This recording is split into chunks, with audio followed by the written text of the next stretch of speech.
தமிழ்நாட்டின் அடுத்த முதலமைச்சரே யாருப்பா? தமிழ்நாட்டின் அடுத்த எதிர்காலமே,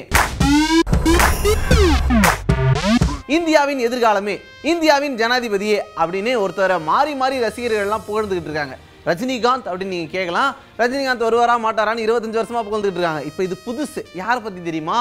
இளைய தளபதி விஜய் அப்படின்ற பேர்ல விஜய் ரசிகர்கள்லாம் பார்த்தீங்க அப்படின்னா பயங்கர உற்சாகமா கொண்டாடுறதுக்கு தயாராகிட்டு இருக்காங்க.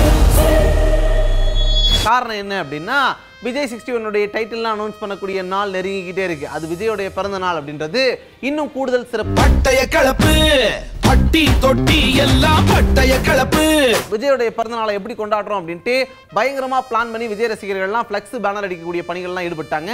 அதுல ஒரு சில ஃப்ளெக்ஸ் எல்லாம் பாத்தீங்க அப்படின்னா தமிழ்நாட்டையே ஐயோ அப்படின்னு கதற வைக்கிற மாதிரி இருக்கு. தமிழ்நாட்டுடைய எதிர்காலமே, தமிழ்நாட்டுடைய முதலமைச்சரே அப்படின்ற மாதிரி எக்கச்சக்கமான வாசகங்கள் இதுல அடங்கி இருக்கிறது கூடுதல் சிறப்பு. எங்களப்பா நீ எங்களப்பா, இங்க எல்லாருமே இனி உங்களப்பா, கெட்டவன வெட்டி சாய்க்க வந்த புது பட்ட பொம்மை நீப்பா. ஏற்கனவே விஜய் அரசியலுக்கு வருவாரா மாட்டாரா அப்படின்ற கேள்வி ரொம்ப நாளாவே இருந்துகிட்டு இருக்கு. 2011லயே வந்து என்னுடைய ஆதரவு அதிமுகக்கு அப்படின்னு சொல்லி அறிவிச்சு, அதுக்கப்புறமா வெற்றிக்கு பிறகு இந்த வெற்றிக்கு நான் அணில் மாதிரி உதவுவதில் மகிழ்ச்சி அப்படின்னு சொல்லி, அதுக்கப்புறமா தலைவா படம் வரும்போது டைம் டு லீட்னு சொல்லி அந்த டைம் டு லீடை அழிக்க வச்சு எக்கச்சக்கமான பாலிடிக்ஸ்லாம் நடந்தது.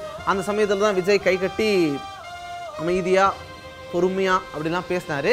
அப்படிலாம் இருக்கும்போது மீண்டும் அரசியல் ஆசை இப்போ வெற்றிடம் ஏற்பட்டதுனால வந்திருக்கா அப்படின்ற கேள்விகள்லாம் எழுது.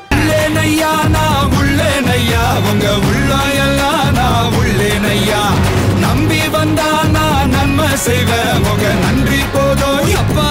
ஏன் விஜய் ரசிகர்கள் இப்படி போஸ்ட் அடிக்கிறாங்கன்னா அதுக்கு ஒரு காரணமும் இருக்கு. இப்போ சமீபத்தில் பார்த்தீங்க அப்படின்னா ஒரு மேடையில் அரசியலும் பேசியிருந்தார். வல்லரசாகிறதெல்லாம் அடுத்ததுங்க, நல்ல அரசாகட்டுங்க அப்படின்னு விஜய் கத்தி படத்தில் வர மாதிரி பஞ்ச் டைலாக் பேசியிருந்தது விஜய் ரசிகர்களை உற்சாகமடைய வச்சிருக்கு. இந்தியா இந்த வல்லரசு ஆகணும், அதாகணும், இதாகணுன்றதெல்லாம் கூட அப்புறங்க.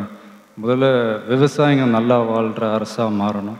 ரஜினி வராரோ இல்லைங்க, விஜய் வந்துருவாருங்க அப்படின்னு விஜய் ரசிகர்கள்லாம் பேசிக்கிட்டு இருக்காங்க. ஒரு வார்த்தை சொன்னாலே ஊரே பின்னாலே, நீ பாயா முன்னாலே யுத்தம் செய்ய வா. இது விஜய்க்கு தெரியுமா தெரியாதா அப்படின்றது மட்டும்தான் நமக்கு தெரியல.